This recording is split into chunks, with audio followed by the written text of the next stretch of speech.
हिंदी में यूपीएससी की तैयारी से संबंधित प्रोग्राम्स को देखने के लिए सब्सक्राइब करें स्टडी IQIAS हिंदी। छत्तीसगढ़ के मुख्यमंत्री ने अपनी कैबिनेट में 3 नए सदस्यों की नियुक्ति की है, जिसे फिलहाल कांग्रेस के द्वारा असंवैधानिक करार दिया गया है। और साथ ही कांग्रेस ने छत्तीसगढ़ हाईकोर्ट में पिटीशन लगाकर कोर्ट से ये मांग की है कि कैबिनेट के सदस्यों की संख्या को कम किया जाए। अब फिलहाल छत्तीसगढ़ के कैबिनेट की सदस्यों की संख्या के ऊपर इतना अधिक विवाद क्यों हो रहा है और क्या है पूरा मामला, आइए सभी कुछ अच्छे से जानते समझते हैं। तो नमस्कार साथियों, मैं कुणाल आप सभी का स्टडी IQIAS हिंदी पे स्वागत करता हूं और जानते हैं पूरा मामला। तो फिलहाल टाइटल का क्या कहना है, Congress moves high court against expanded size of Chhattisgarh cabinet, calls it unconstitutional. तो देखिए फिलहाल छत्तीसगढ़ हाई कोर्ट पहुंच गई है कांग्रेस, और कांग्रेस का ये कहना है कि वर्तमान में छत्तीसगढ़ की जो कैबिनेट है वो असंवैधानिक है, यानी कि उसका जो आकार है वो असंवैधानिक है। हालांकि ये जो मामला है वो आज बिल्कुल नया चर्चा में नहीं आया, दरअसल ये पिछले महीने से ही विवाद चल रहा है। पिछले महीने ही दरअसल जो छत्तीसगढ़ की कैबिनेट है उसमें 3 नए सदस्यों को नियुक्त किया गया था, और जिन 3 नए सदस्यों को नियुक्त किया गया था उसमें पहला नाम है गजेंद्र यादव, दूसरे हैं इसमें राजेश अग्रवाल और तीसरे हैं इसमें खुशवंत साहब। अब दरअसल इन तीनों को जब कैबिनेट में नियुक्त किया गया तो ये पहली बार था कि जिस समय छत्तीसगढ़ की कैबिनेट का विस्तार किया गया था, क्योंकि दरअसल दिसंबर 2023 में जिस समय विष्णुदेव साई छत्तीसगढ़ के मुख्यमंत्री बने थे तो उस समय उन्होंने अपनी कैबिनेट में खुद को मिलाकर कुल 11 सदस्य रखे थे, क्योंकि जो कैबिनेट होती है वो मुख्यमंत्री के साथ ही होती है। तो उस समय कैबिनेट में कुल 11 सदस्य थे, जिनमें मुख्यमंत्री खुद भी शामिल थे। लेकिन अब दूसरी तरफ जो स्थिति थी वो स्थिति ये कहती है कि छत्तीसगढ़ की विधानसभा में कुल सदस्य संख्या 90 है, और 90 में से केवल अभी इनके पास 11 ही मंत्री थे। तो अब इन्होंने सोचा लगभग 20 महीने के बाद कि मैं अपनी कैबिनेट का थोड़ा विस्तार कर लेता हूं। कैबिनेट के विस्तार करने के लिए इन्होंने 11 सदस्यों के साथ 3 और सदस्यों को शामिल करने का निर्णय लिया, और यही इनके लिए फिलहाल पूरी तरह से विवादों का कारण बन गया। देखिए दरअसल हमारे संविधान के अनुसार ये नियम तय है कि आपकी कैबिनेट में कुल विधानसभा के सदस्य संख्या का केवल 15% ही हो सकता है, और 15% के साथ ये भी नियम है कि कम से कम आपके कैबिनेट में 12 सदस्य भी होने चाहिए। हालांकि वो सदस्य संख्या कभी बार ऊपर नीचे हो जाती है, बट फिर भी न्यूनतम जो मानक है वो 12 सदस्यों की संख्या का है, जिसमें कि इन्होंने शुरुआत से 11 सदस्यों को मेंटेन किया था। अब दरअसल फिलहाल इन्होंने इस 15% के कोटे के तहत ही क्या किया कि 3 सदस्य संख्या बढ़ा ली। जैसे कि अगर हम देखें कि फिलहाल अगर 90 का 15% कितना आता है, तो 90 का 15% आएगा 13.5। तो 13.5 के हिसाब से इन्होंने सोचा कि 14 सदस्य संख्या ठीक है, और फिलहाल इन्होंने हरियाणा की स्थिति को भी केंद्र में रखा, क्योंकि हरियाणा में भी 90 सदस्यों की ही विधानसभा है, जहां फिलहाल मंत्रियों की संख्या 14 बनी हुई है। तो उसी के आधार पर इन्होंने 3 सदस्य और जोड़ दिए, जिसके बाद इनकी कैबिनेट में भी कुल मंत्रियों की संख्या 14 हो गई।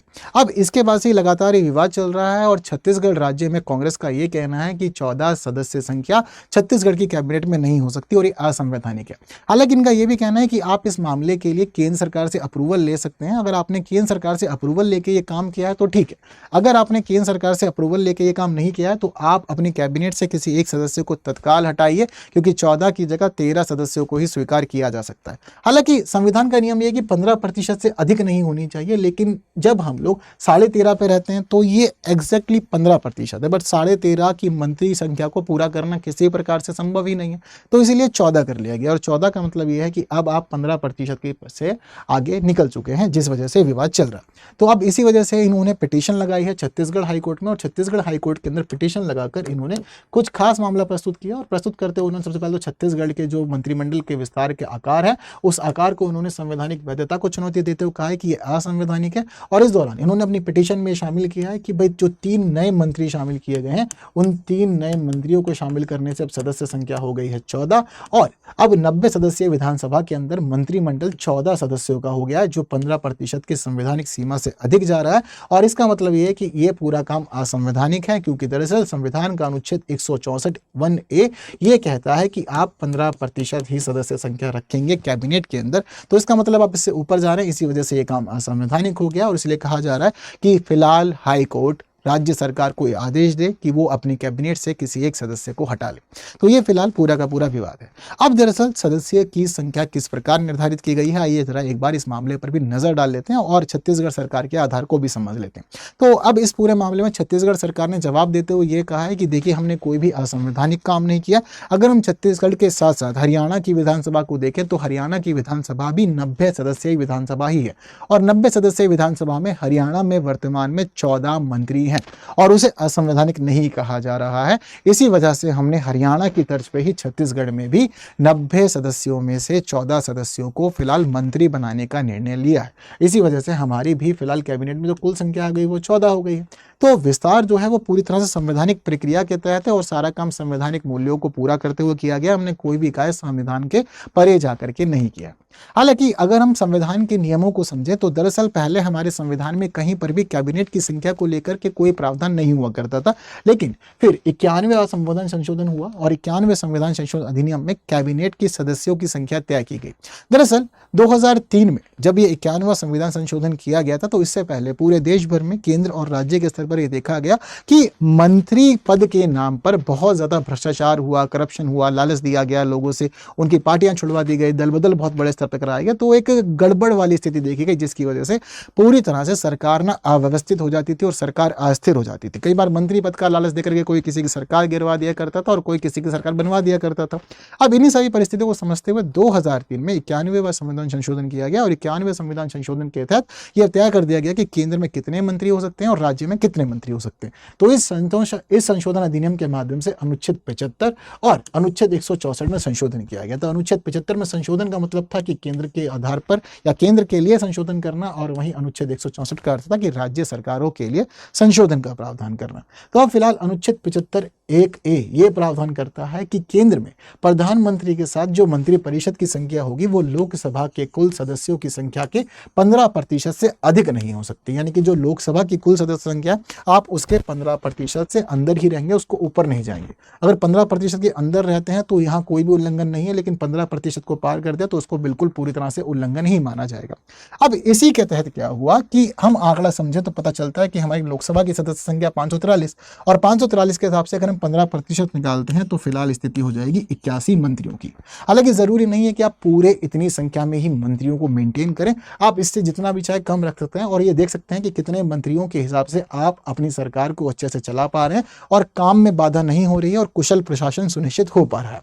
ठीक इसी प्रकार जैसे प्रावधान केंद्र के स्तर पर किया गया तो सेम इसी प्रकार का प्रावधान राज्यों के लिए भी किया गया। राज्यों के लिए संशोधन किया गया अनुच्छेद 164 में और अनुच्छेद 164(1)(a) के तहत यह प्रावधान किया गया कि किसी भी राज्य के अंदर मंत्रिमंडल में मुख्यमंत्री के साथ कुल सदस्यों की संख्या 15% से अधिक नहीं होगी। यानी कि दोनों ही जगह पर जो क्राइटेरिया है वो जैसे केंद्र के स्तर पर प्रधानमंत्री के साथ में मंत्रिपरिषद कितने सदस्यों पर है, कुल सदस्यों के 15% से कम पे, यानी कि 15% अधिक की मंत्रिपरिषद नहीं होगी, 15% तक की मंत्रिपरिषद हो सकती है। ठीक वही राज्य पर रखा गया और कहा गया कि किसी भी राज्य की विधानसभा के कुल सदस्यों के मामले में आप मंत्रियों की संख्या मुख्यमंत्री को मिलाकर केवल 15% ही रख सकते हैं। तो 15% कोटा भी यहाँ रखा गया। हालांकि यहाँ पर एक और कंडीशन जोड़ी गई, वो कंडीशन ये जोड़ी गई कि इसके बावजूद राज्य में जो मंत्रियों की संख्या वो 12 से कम नहीं होनी चाहिए। हालांकि फिर भी कई जगहों पर 12 से कम है, जैसे कि छत्तीसगढ़ तो खुद पिछले 20 महीने से 11 मंत्रियों के साथ संचालन कर रहा था। तो कई जगह पर फिर भी सदस्य संख्या कम देखने को मिलती है, कई जगह तो अपवाद ही है।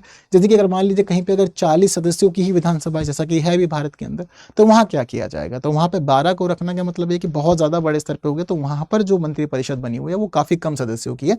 ये सामान्य क्राइटेरिया के आधार पर है और जहां पर कहीं पे कुछ अपवाद है वहां पर कम संख्या में भी मंत्री देखने को मिलते हैं। बट फिर भी सामान्य नियम ये कहता है कि मुख्यमंत्री को मिलाकर मंत्रियों की संख्या 15% से अधिक नहीं हो सकती है कुल संख्या के मामले में और कम से कम 12 मंत्रियों का होना जरूरी है। अब इसका मतलब ये है कि अगर आपके यहाँ पर 100 सदस्य संख्या है विधानसभा में तो इसके मामले में आप अधिकतम 15 मंत्री नियुक्त कर सकते हो, लेकिन 15 के मामले में ये भी है कि आप 12 से नीचे नहीं जा सकते। तो ये है सामान्य अवस्था। तो अब इसी नियम का पालन किया जाता है पूरे देश के अंदर और जहाँ पर विधानसभाएं थोड़ा अपवाद की स्थिति में यानी कि सदस्य संख्या कम है जहाँ पे, तो वहाँ पर उनके लिए ये है कि वो अपने सदस्यों के हिसाब से 3 मंत्री, 4 मंत्री, 5 मंत्री इस प्रकार से नियुक्त करके वो अपने कार्यों का संचालन कर लिया करते हैं। सारी बातें क्लियर है सभी को। तो ये इंपॉर्टेंट प्रोविजंस है और ये ऐसे प्रोविजंस हैं जो हमारे जीएस पेपर 2 के हिसाब से बहुत खास है और हमारे एग्जामिनेशन में कई बार पहले भी पूछे गए, आगे भी पूछे जाते हैं।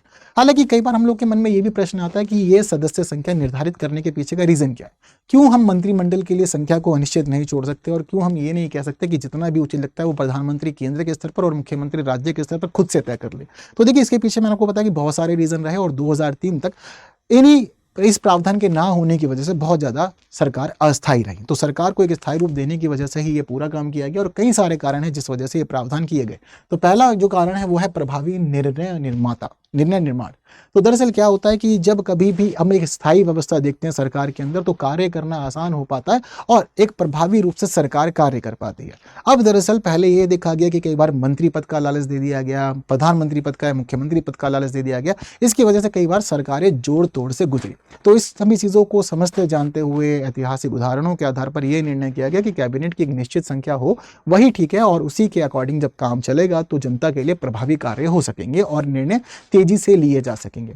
इसके साथ ही प्रभावी निर्णय निर्माण के लिए यहाँ पर सदस्य संख्या को निर्धारित करने के पीछे बड़ा रीजन ये था कि अगर कैबिनेट के अंदर ज़्यादा संख्या सदस्य होंगे तो ज़्यादा सदस्य होने के बाद विवादों का उत्पन्न होना और डिसीजन लेने में देरी होना, ऐसी चीज़ें भी देखने को मिलेगी। तो अगर लिमिटेड संख्या में ही सदस्य होंगे कैबिनेट के अंदर तो वो प्रभावी रूप से निर्णय ले पाएंगे। दूसरा रीजन था लोकतांत्रिक प्रतिनिधित्व। तो सदस्य संख्या को इस प्रकार निर्धारित किया गया है कि समाज के सभी वर्गों का, सभी क्षेत्रों का, सबका प्रतिनिधित्व भी हो जाए और साथ ही किसी को परेशानी ना भी हो। हालांकि मंत्री पद स्थायी नहीं होता तो इसलिए कई बार रोटेशन भी कर दिए जाते हैं कई राज्यों के अंदर। कई राज्य अपने एक कार्यकाल में कई बार मंत्रिमंडल का गठन भी करती हैं जिससे कि सभी लोगों को मंत्री के रूप में कार्य करने का सौभाग्य प्राप्त हो सके और वो जिम्मेदारियां पूरी कर सके।